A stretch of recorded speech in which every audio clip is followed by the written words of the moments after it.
So today we'll be dealing with pulpotomy. So pulpotomy comes under a vital pulp therapy treatment in primary tooth. So there are a lot of problem solving questions that you get from this endodontic procedures as well as traumatic sessions in pedo. So today we'll be dealing with pulpotomy.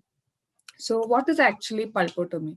Pulpotomy means it's a complete removal of the coronal portion of your dental pulp and followed by you place a suitable dressing or medicament that will promote healing as well as that will help to preserve the vitality of the tooth. So what is the main difference between a pulpotomy and pulpectomy? In pulpectomy, you remove both the coronal as well as the radicular pulp. At the same time, in pulpotomy, you remove only the coronal portion of the dental pulp. Then you place a medicament that will promote healing and will help to maintain the vitality of your radicular pulp. So this is a radiographic presentation of pulpotomy. So what is the main difference? Actually, first I'll show you what is the difference between a pulpotomy and a pulpectomy. So in pulpectomy, radiographically, what you see is that a completely obturated or a complete radio opacity that is covering your coronal as well as your radicular pulp. In the same time, in pulpotomy, you see a radio opacity extending only up to the coronal pulp. So that is the main difference between a pulpotomy and a pulpectomy. Now, what is the rationale for a pulpotomy, or why do you have to do a pulpotomy? A pulpotomy, the main principle or rationale behind a pulpotomy is that you consider your radicular pulp is healthy. If your radicular pulp is healthy and it is vital and it has the capability of healing even after the surgical amputation of the infected coronal pulp. So by doing this pulpotomy, you can actually preserve the vitality of your radicular pulp because you are removing only the coronal portion of the pulp tissue and then on top of it you place a suitable medicament. So because of that, the vitality of the radicular pulp can be maintained. Now, this is one session where you get a lot of questions from. So these are the different types of pulpotomy. So you need to know what are these types of pulpotomy and which agent falls under which category of pulpotomy. So basically, there are four types of pulpotomy. You have a devitalization pulpotomy, then you have a preservation pulpotomy, then you have a regeneration pulpotomy, and then you have a mortal pulpotomy. Okay, so first thing is a devitalization pulpotomy. So the name says it's all. What is devitalization? You're actually making the pulp non-vital, or you are actually devitalizing the vital pulp tissue. That means you are mummifying your pulp tissue. That is called a devitalization pulpotomy. So these are the agents that we use for a devitalization pulpotomy. I repeat, it is a very important question for you. For example, you may get questions like laser pulpotomy falls under which category of pulpotomy. So you should be able to answer. So the under devitalization pulpotomy comes formocresol, which is one of the most commonly used or one of your important short note during your pedo exam. Then the next agent is electrosurgery. Then you have laser. And in two sitting procedures, you have GC trio paste, Yaslix formaldehyde, and paraform devitalizing paste. All these falls under devitalization pulpotomy. So I repeat, devitalization. As the name says, you are devitalizing something. That is, you are mummifying the pulpal tissue or making it non-vital. Okay, that is a devitalization pulpotomy. So under devitalization comes formocresol, electrosurgery, laser, GC trio paste, Yaslix formaldehyde, and paraform devitalizing paste. You need to know the type as well as the agent used in this type of pulpotomy. Now, the second type of pulpotomy is a preservation pulpotomy. So again, preservation, the name says it all. You are actually preserving something. So under preservation pulpotomy, what you do is that you place medicaments that produce minimal insult to the pulpal tissue. Okay, you place medicaments that cause minimal insult to your pulpal tissue so that you can maintain the vitality of the radicular pulp as well as the normal histological appearance of the pulp. So that is a preservation pulpotomy. Preservation means you are preserving something, that is you are preserving the vitality of the radicular pulp by placing medicaments that cause minimal insult to the pulpal tissue. So that is preservation pulpotomy. Under preservation pulpotomy comes your zinc oxide eugenol, glutaraldehyde, and ferric sulfate pulpotomy. Now, the third type of pulpotomy is the regeneration pulpotomy. So regeneration, again, the name says it's all. Regeneration means it should be having some cell inductive capacity, right? That means you place agents that has got cell inductive capacity. Either it should have a cell inductive capacity to either replace the lost cells, or it should induce the existing cells to form hard tissue forming cells. Okay, either it should be having a cell inducive capacity, or it should make the existent cells to differentiate into hard tissue forming cells. So under regeneration pulpotomy, the agents used include calcium hydroxide, bone morphogenic protein, mineral trioxide aggregate, enriched collagen, freeze-dried bone, osteogenic protein, and all these things. Okay, so that is it about regeneration pulpotomy. Now, the fourth type is the mortal pulpotomy. Mortal means it is like something like a dead pulpotomy, right? So, mortal pulpotomy is attempted in a non-vital tooth, and the agents used include a beechwood cresol and formocresol. Okay, so these are the different types of pulpotomy and the agents used. This is a very important question for you. You repeatedly you will get questions like all of a sudden you may get questions like laser pulpotomy falls under which, electrosurgery falls under which. You should be able to answer that. I hope I am clear about the types of pulpotomy. Can you use the chat box? Am I clear about these three types of pulpotomy, or do you want me to repeat this? You are clear, right? You don't want me to repeat, right? Repeat. Okay. So devitalization, these are the four types of pulpotomy. You have a devitalization pulpotomy, preservation pulpotomy, regeneration pulpotomy, and mortal pulpotomy. So devitalization pulpotomy means you are mummifying your tissue. You are mummifying the tissue so that you are actually making it non-vital, right? You are actually removing the vital aspect of the radicular pulp. So that is called a devitalization pulpotomy. So under devitalization pulpotomy comes formocresol, electrosurgery, laser, and GC paste, Yeslix formaldehyde, and paraform devitalizing paste. Now, the second type of pulpotomy is a preservation pulpotomy. So, preservation pulpotomy means you are preserving something. That means you place materials or medicaments that produce minimal insult to the pulpal tissue. Okay, they provide minimal insult to the pulpal radicular pulp, and also at the same time, they will help to maintain the normal histological appearance of the pulp. Now, the third thing is a regeneration pulpotomy. Regeneration pulpotomy means these agents themselves should be having a cell inductive capacity. Regeneration means what? You're forming something new, right? So they should be having a cell inducing capacity, or they should have the capacity to make the existing cells to form into a hard tissue forming cells.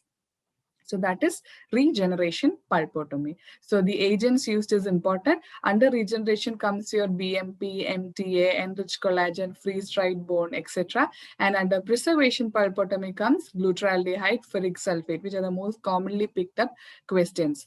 Shubham, I hope I'm clear to you about the different types of pulpotomy. Am I clear to you? Oh. So these are the types of pulpotomy. Very important question for you. So you should be able to answer which pulpotomy comes, which agent comes under which type of pulpotomy. Now, moving on to the next thing. So AAPD means American Academy of Pediatric Dentistry. So even though you have learned these different kinds of materials, different multiple materials we have learned in the classification, according to the American Academy of Pediatric Dentistry's guidelines, you are supposed to use only MTA and formocresol. They are considered to be the medicament of choice for the teeth that is expected to survive for 2 years or more. Okay, even though you have studied about the ferric sulfate, laser, tricalcium silicate, everything are recommended, but they have conditional recommendation. And the most recommended medicament, if the tooth is supposed to stay for 2 years or more, is MTA and formocresol. Okay, so I hope I am clear to you. MTA and formocresol are the two medicaments that is the preferred choice when you are expecting the tooth to survive for 2 years or more. Okay, now moving on to we'll see in detail about the different agents. So the first agent or the most commonly used agent is your formocresol. So the formocresol solution is otherwise called a Buckley's formula. Okay, the solution is otherwise called Buckley's formula. Okay, now the composition of formocresol, again very important for you. So these are the agents in the composition of the formocresol. So the first one is cresol, and that forms 35% in the formulation. And then you have glycerol, which forms 15%. Then you have formaldehyde that forms around 19% of the solution, and then comes water, that is 31%. Okay, this is very important. This can be confusing. They will give options like 19, 35, 31, 39, and all those things to confuse you. Don't get confused. First thing that you need to know in formocresol is the formula that we use. That is the Buckley's formula. And the composition, each agent and its composition. Cresol forms around 35%, glycerol accounts to about 15%, formaldehyde is in 19%, and water is 31%. And currently what we use is the 1/5 concentration of Buckley's formula. Okay, 1/5 concentration of Buckley's formula is what we use currently. And the main mechanism of action of a formocresol is that it prevents tissue autolysis by bonding to the protein. Okay, formocresol, the action of formocresol is that it prevents tissue autolysis by bonding to the proteins. So the composition: glycerol, cresol, formaldehyde, water. Formaldehyde is 19%, almost double that of it is cresol, that is 35%. Then you have water at 31% and glycerol at 15%. Now we'll see how we form this 1/5 concentration of Buckley's formula. Okay, so to dilute the Buckley's formula to 1/5 concentration, what we do is that we mix 3 parts of glycerin with 1 part of distilled water. And you add these 4 parts to 1 part of concentrated commercial formocresol compound. Okay, that is how we dilute the Buckley's formula to a 1/5 concentration. Okay, so I repeat, what we do is that 1/5 concentration you have to form. So it is 3 part of glycerin, 1 part of distilled water, and these 4 part you add to 1 part of concentrated commercial formocresol compound. Okay, so that is how we form the dilution, that is 1/5 concentration of Buckley's formula. Again, an important question for you. So 1/5. So what is this 1/5 concentration of Buckley's formula? You have 3 part of glycerin, 1 part of distilled water, and then add these 4 parts to 1 part of commercial formocresol compound. That is how we produce a 1/5 concentration of Buckley's formula. Okay, I hope I am clear to you. And now about the application time. Now, different agents, that is, different authors have suggested different times for the application of formocresol. For example, Sweet has suggested a multi-visit technique. Spedding has given a 5-minute protocol. Wenham has proposed a 15 seconds procedure. But usually now, generally the current concepts use a 4 to 5 minutes of application time. Okay, that is, you have to place the formocresol over the radicular pulp for around 4 to 5 minutes. So different authors are given different time period or different time of application of formocresol onto the radicular pulp. Now, next thing that you need to know in formocresol pulpotomy is how do we do formocresol pulpotomy. So what you do in formocresol pulpotomy, as I've already mentioned, you are taking out only the coronal pulp. That is, you're taking out the coronal pulp alone. So the first thing that you do is an axis preparation. So you do an axis preparation and occlusal reduction. And once you're done, once you have deroofed all the pulpal chambers and you got a straight axis into the canal, with the help of a spoon excavator, you excavate and scoop out the coronal pulp alone. Okay, you scoop out the coronal pulp alone. That is what you do. So once you're done with the coronal pulp, you intermittently irrigate it on top of the surface. And how do you decide whether you have to go for a pulpotomy or pulpectomy? You decide that based on the amount of bleeding that is coming out from the pulp, from the radicular pulp. So for that, what you do is that you slightly dampen a piece of cotton and you apply it onto the tooth surface. You apply it onto the prepared onto your radicular pulp for around 3 to 4 minutes. So most likely, if the radicular pulp is judged to be vital, what you will see is that while you remove the cotton, your bleeding will be arrested. Something like this. Here you can see that the radicular pulp is typically seen, but the bleeding is arrested. So if the bleeding is arrested once you remove the cotton, that shows that your radicular pulp is vital. At the same time, if you get a profuse bleeding once you remove the cotton pack, that shows that your radicular pulp is infected and pulpotomy cannot be attempted, or you have to go for a pulpectomy procedure. Okay, now I think I'm clear to you about that aspect. So what you do is what next that we do is that once you get a bleeding spot like this, you apply formocrysol on top of the radicular pulp. On top of this amputated coronal pulp, you place a formocrysol, and once you're done with the fixation of the formocrysol, you will get a brownish black appearance as shown in the figure. So this brownish black appearance shows that your radicular pulp is properly fixed or your formocrysol is properly done. Devitalization pulpotomy has been done. After that, you can restore the tooth with zinc oxide eugenol and later call for a stainless steel crown. Okay, so that is it about how do you do a pulpotomy. So what you do is that you do an access preparation, and with the help of a spoon excavator, you take out all the coronal pulp. Then you judge whether the pulp is vital or non-vital clinically by application of a cotton pellet that is slightly damped.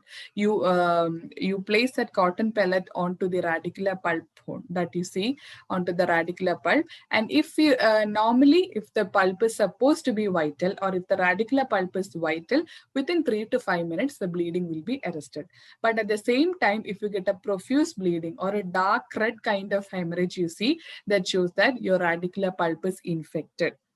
So you have to go for a pulpectomy and not a pulpotomy. But if it is properly fixed, that is after the application of cotton, you place formocrysol, a cotton damped with formocrysol onto the radicular pulp, you will get a brownish black appearance like this. This shows that the pulp tissue is properly fixed. Okay, and pulpotomy can be attempted. After that, you place zinc oxide eugenol cement and later recall for a stainless steel crown. So I hope I am clear to you about the pulpotomy procedure.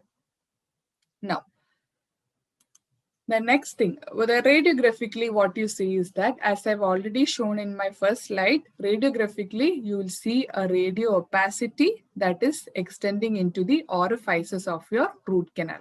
Okay, you can see a slight radio opacity extending into the orifices because you amputate your coronal pulp at the level of the pulpal orifices. So you can see a radio opacity like this. So given an image-based question like this, given an image-based question like this, you get to know that it is a coronal pulp removal, that is pulpotomy. Okay, now next important question that you can get is regarding the histological changes that you see after a formocrysol pulpotomy. So the first question is, who suggested the histological changes in pulpotomy? So the answer for that is Maas and Zilberman. Okay, so Maas and Zilberman has suggested the histological changes following a formocrysol pulpotomy. So the first change that you see is that immediately your pulp will become fibrous and acidophilic. Okay, immediately the pulp will become fibrous and acidophilic. Now, in 7 to 14 days, you see 3 zones. So this is the area where you get a lot of questions. You get 3 zones. So the 3 zones are a broad eosinophilic zone of fixation. Okay, you see immediately adjacent to the formocrysol, you see a zone of fixation. After that, you see a pale staining zone of atrophy. This is the zone of atrophy. Then you see a zone of inflammation. Okay, then you see a zone of inflammation. And in 1 year of time, you can see that there is a progressive apical movement with only the acidophilic zone left at the end of 1 year. Okay, so these are the different histological changes that you see following a pulpotomy. So when you get question from this part, that is what are the 3 zones that you see after a formocrystal pulpotomy, you might get questions to confuse you. Just to confuse you, they may ask questions like explain the zones, or what is the order of the zone following a formocrystal pulpotomy extending from the coronal portion to the radicular part. Now, if it is from the apex of the tooth to the coronal part, your zone order should be zone of inflammation, zone of atrophy, and zone of fixation. You always keep in mind, just adjacent to formocrystal will actually fix the pulpal tissue, right? So adjacent to formocrystal, you will see zone of fixation. And after that, you see zone of atrophy. Then comes your zone of inflammation. So FAI. These are the 3 zones that you see in a histologically that you see following a formocrystal pulpotomy. Okay, so this was introduced by Mass and Silberman. And first, what you see is that immediately it will become fibrous and acidophilic. And in 7 to 14 days, you see 3 zones: fixation, atrophy, inflammation. Okay, fixation is just adjacent to the formocrystal. So remember, if the order should be correct, if from the coronal portion of the pulp to the radicular part, the order is fixation, atrophy, and inflammation. From the root apex to the coronal part, the order is zone of inflammation, atrophy, zone of fixation. So don't confuse it. Very easy to learn, but you have to keep the various stages in mind. You should know from which stage comes adjacent to the formocrystal, so that you won't get confused easily. Okay, so I hope I'm clear to you about the histological changes in pulpotomy. Now, next pulpotomy agent is the ferric sulfate pulpotomy. So ferric sulfate pulpotomy, again, ferric sulfate is a hemostatic agent, and the question that you get from a ferric sulfate pulpotomy most likely is the percentage of ferric sulfate that is used. So the answer for that is 15.5%. Okay, so the percentage of ferric sulfate used in pulpotomy is 15.5. And the mechanism of action of ferric sulfate pulpotomy.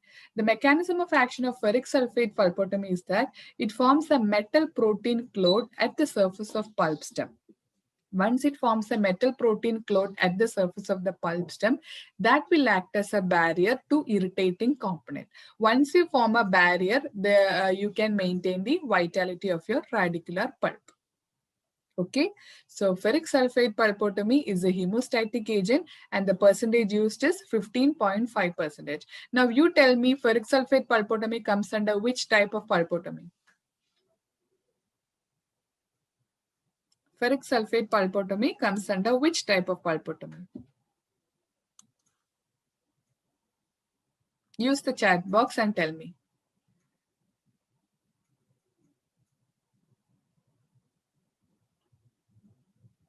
Yes, good. It is a preservation pulpotomy. So you need to know which type it comes in and also the percentage of ferric sulfate used as a pulpotomy agent. Now, moving on to the next thing, that is a glutaraldehyde pulpotomy. Glutaraldehyde pulpotomy, again, you can get questions like what percentage of glutaraldehyde is used as a pulpotomy agent. So the answer for that is 2%. Okay, so the glutaraldehyde used percentage is 2%. Glutaraldehyde 2% is used in a pulpotomy procedure. Now, what is the advantage of glutaraldehyde over formocrystal? You know that formocrystal has having some toxic effects, like it has got mutagenic effect, antigenicity and all. So the main advantage of a glutaraldehyde over formocrystal is that it has got a superior fixative property. It causes less necrosis of the pulpal tissue, less dystrophic calcification, and less toxicity. So these are the main advantages of glutaraldehyde over formocrystal. This came once in the options. So that is why I'm mentioning these points, in which I don't remember which exam it was. I guess it was in an AAPG or a COMET question. So you need to know what are the main advantages of glutaraldehyde over formocrystal. Now you tell me, glutaraldehyde pulpotomy comes under which kind of pulpotomy?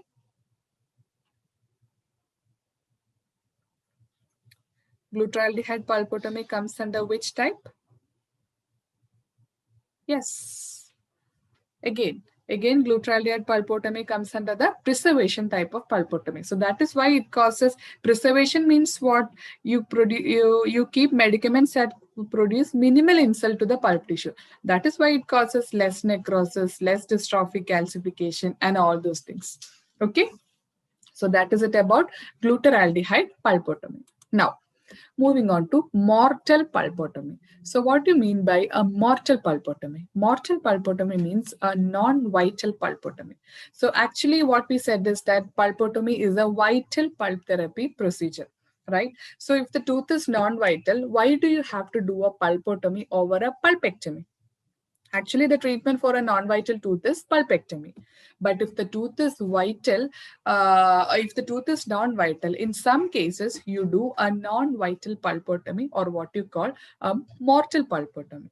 That's typically indicated when you are not able to negotiate the root canal and also in limited patient cooperation where you cannot go for a 2 or 3 sitting pulpectomy. Okay, so these are the two cases where you go for a mortal pulpotomy if the root canals are not negotiable. And the second reason is that limited patient cooperation for a pulpectomy procedure. So that is mortal pulpotomy. Now you tell me the agent that is used in mortal pulpotomy. We have discussed that in the classification. Which is the agent that we use in mortal pulpotomy? Yes, good, very good. Beechwood cresol. Beechwood cresol is the agent that we use in mortal pulpotomy. Now, the next thing is a laser pulpotomy. So, laser pulpotomy, the different lasers are used as a pulpotomy agent. So, the commonly used ones are the Nd:YAG laser, diode laser, and carbon dioxide laser. Nd:YAG means neodymium doped yttrium aluminum garnet laser. Okay, so it is an Nd:YAG laser, diode laser, carbon dioxide laser, all can be used in pediatric patient as a part of a laser pulpotomy. So laser pulpotomy comes under what type of pulpotomy? Laser pulpotomy comes under what type? Yes, good. It is a devitalization pulpotomy procedure.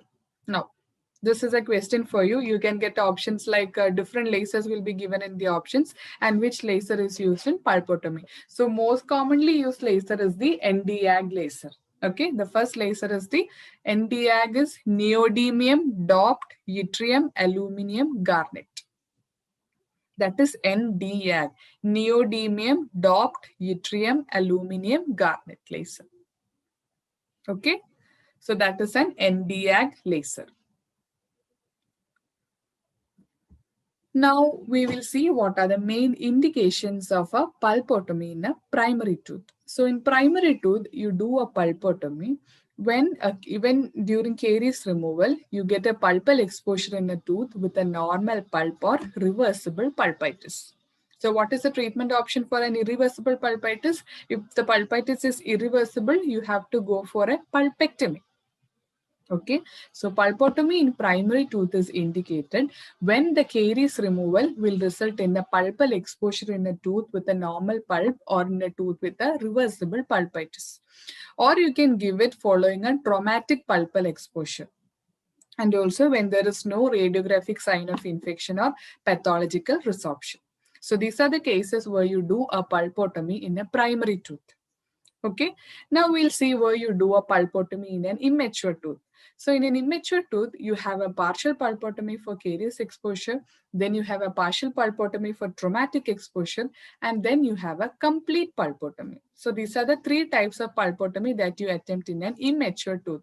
So most likely you'll get questions from the immature tooth.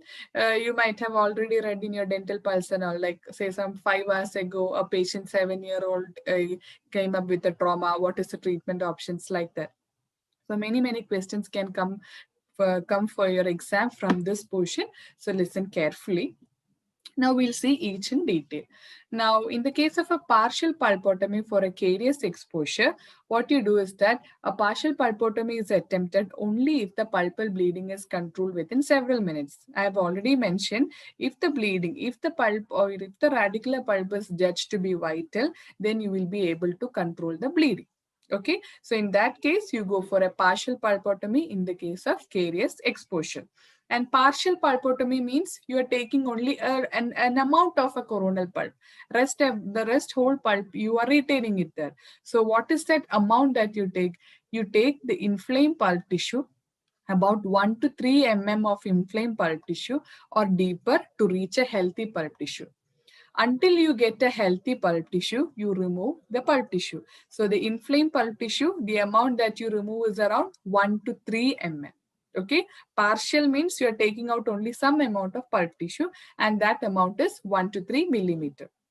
Now, again, according to the American Academy's guidelines, calcium hydroxide, when you use as an agent in the case of a young permanent tooth, that is supposed to give you long-term success. But a more predictable dentine bridging and better for our pulpal health is the agent mineral trioxide aggregate.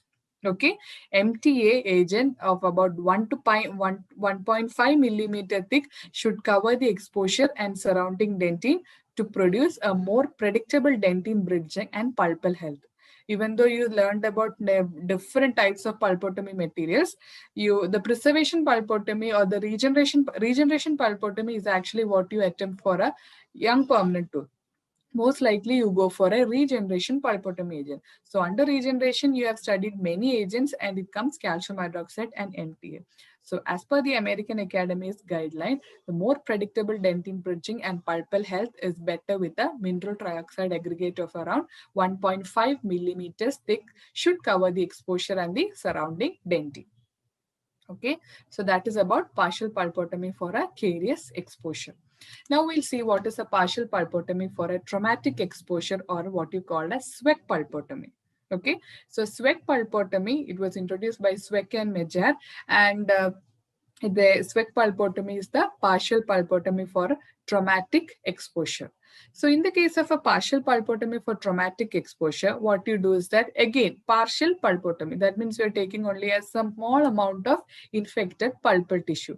That is, you remove around 4 mm. If the inflamed pulp tissue is 4 mm or less in size, you remove about 1 to 3 mm or more to reach a deeper healthy tissue. So the amount of pulpal tissue that you remove for both traumatic exposure and carious exposure are almost the same.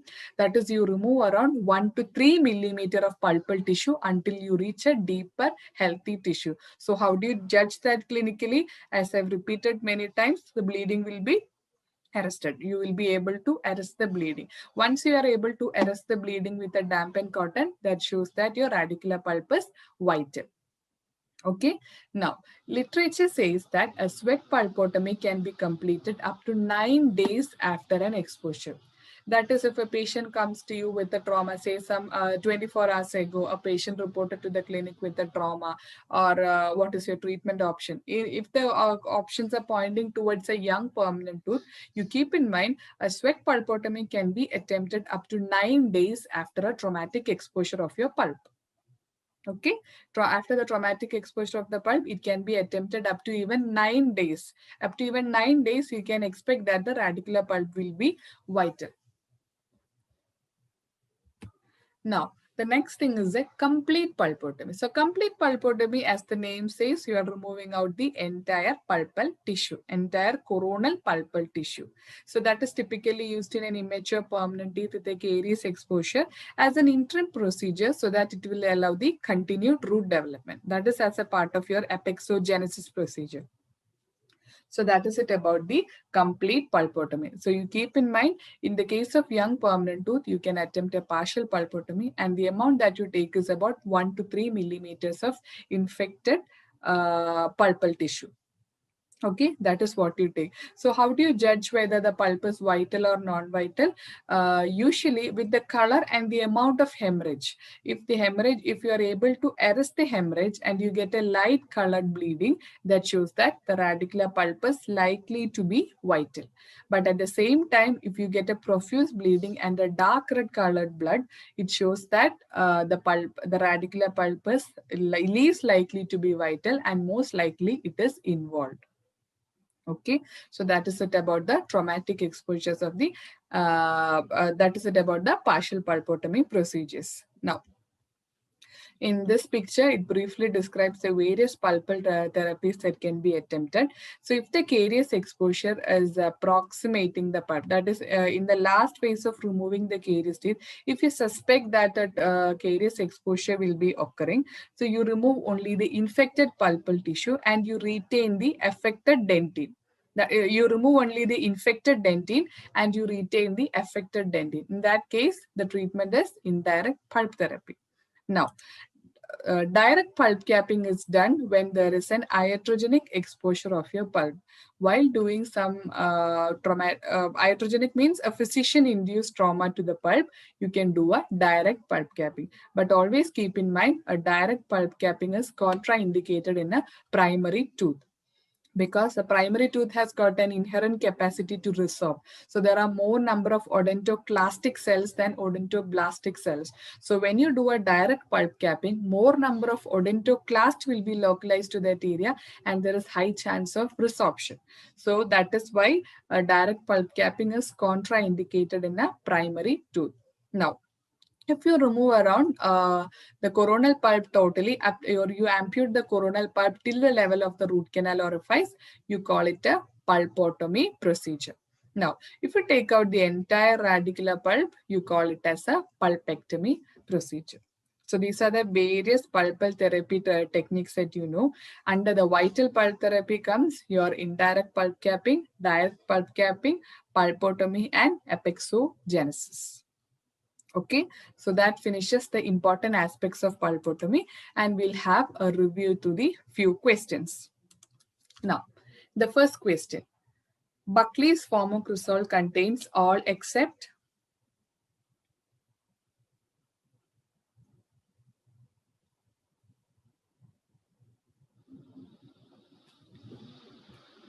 Yes, good. It is CMCP. Now you tell me what is the percentage of formaldehyde in a Buckley's formocrystal? Yes, good. What is the percentage of tricrystal or crystal? Yes, what is the percentage of water? 31%. Now, what is the concentration of Buckley's formocrystal that we use? 1/5. How do you form that 1/5? One part of, how much part of glycerine, formocrystal and all?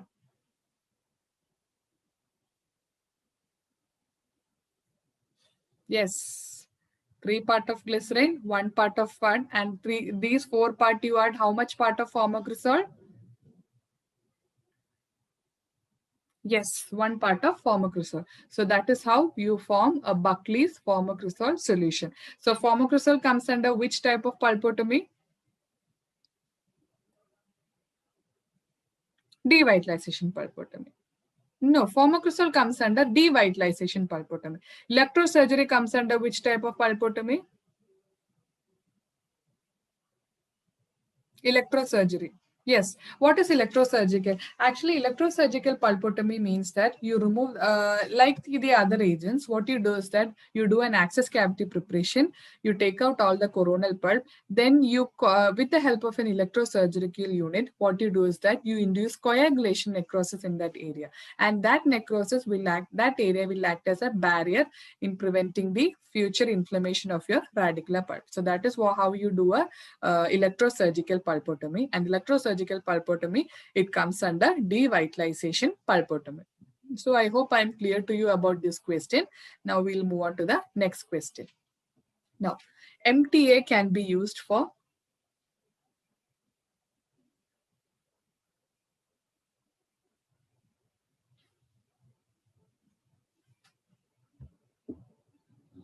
Yes, MTA can be used for all the above.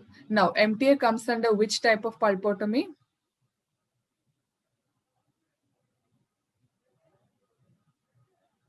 Yes. So which is the agent preferred if the primary tooth is supposed to survive for more than 2 years or more? Which is the pulpotomy agent that you prefer? Yes. MT and formocrystal are the two agents that we prefer if the tooth is supposed to retain for more than 2 years. Okay. Now, percentage of glutathione used for pulpotomy is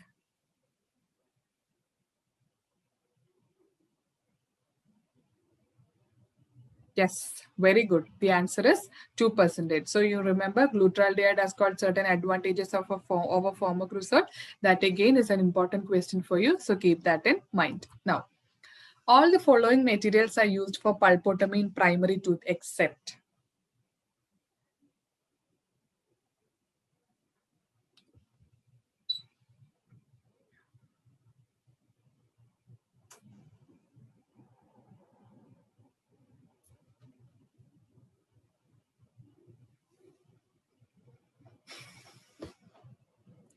Yes, whenever it comes to primary teeth, even though calcium hydroxide is included in your classification, always keep in mind calcium hydroxide has an inherent capacity to attract odontoclastic cells. So, when compared to the other agents, that is, when compared to formocrystal, glutathione, and ferric sulfate, the least preferred agent is calcium hydroxide. So, the answer for this question is calcium hydroxide. Okay, now, next question. Despite excellent operative skills, you mechanically expose the mesiobuccal pulp horn on the primary maxillary first molar and the caries lesion is moderate. Your treatment will be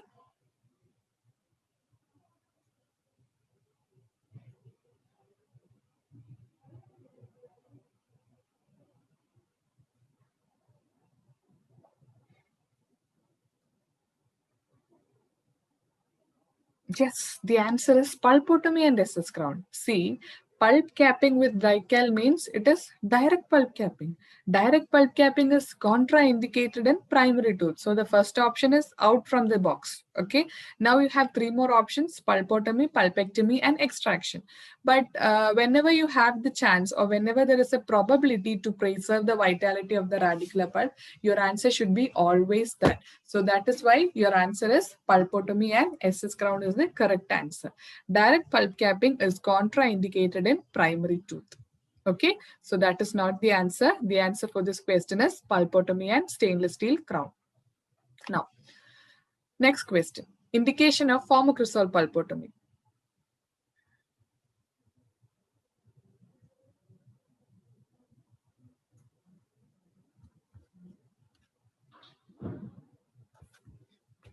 Yes, inflammation restricted to the coronal pulp is the indication of a formocrystal pulpotomy. Good. Now, a 4-year-old child's radiograph shows a small radiolucency in the bifurcation area. There is bleeding on opening the root canal. The most likely treatment is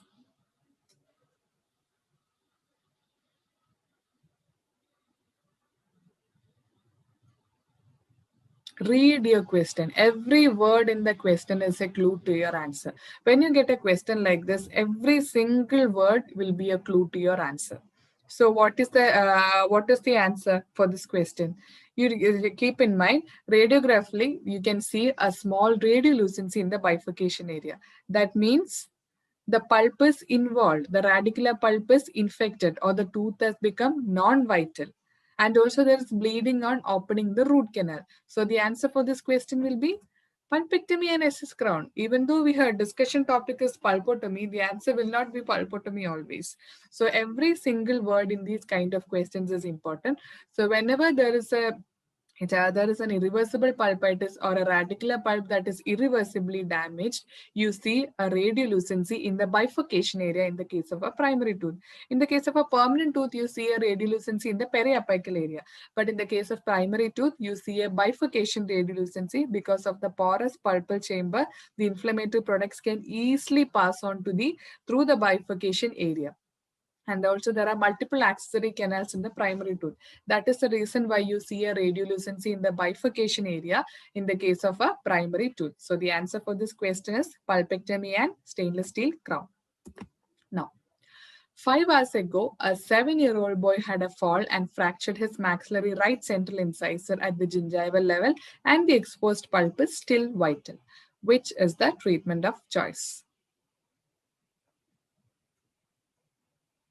The treatment of choice is yes. Pulpotomy. Here also you can exclude all the other options because the pulp is vital. Pulpectomy, apexification are all non-vital pulpal therapy. So the answer easily you can go into pulpotomy. Now, moving on to the last question for the session. Pulpotomy comes under which level of prevention?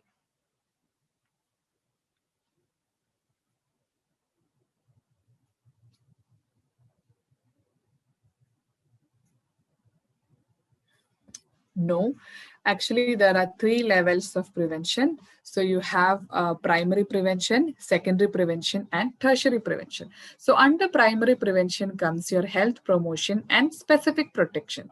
So in health promotion, you get all these kind of patient education, plaque control program, diet counseling, and all. Under specific protection comes your fluorides, your topical fluorides, your fluoride dentifrices, your fluoride rinses, pit and fissure sealants. All they comes under the specific protection of your primary prevention. Now, under secondary prevention, you get early diagnosis and prompt treatment. So, as the name says, it is early diagnosis and prompt treatment. So, what is that? Treatment of incipient lesions, preventive resin restorations, simple restorative procedures, pulp capping, all these falls under the secondary prevention. Now, under tertiary prevention comes your disability limitation and rehabilitation. So, in disability limitation comes your complex restorative dentistry, pulpotomy, RCT, extractions, and all. And under rehabilitation comes rehabilitation. That means removable and fixed prosthodontics, implants, and all. So these are the three levels of prevention. So primary, secondary, and tertiary. So in primary prevention, you have a health promotion, specific protection, under which comes your topical fluoride, diet counseling, plaque control programs, and all. And in secondary prevention comes your treatment of incipient lesions, preventive resin restorations, ordinary restorative treatments, and pulp capping. And under tertiary prevention comes your complex pulpal procedure. Endodontic procedures, extractions, pulpotomy falls in tertiary prevention. Okay, so keep this in mind. So that finishes today's subject. That finishes today's pulpotomy topic. I hope I'm clear to you all about pulpotomy. And everything is clear to you all. And this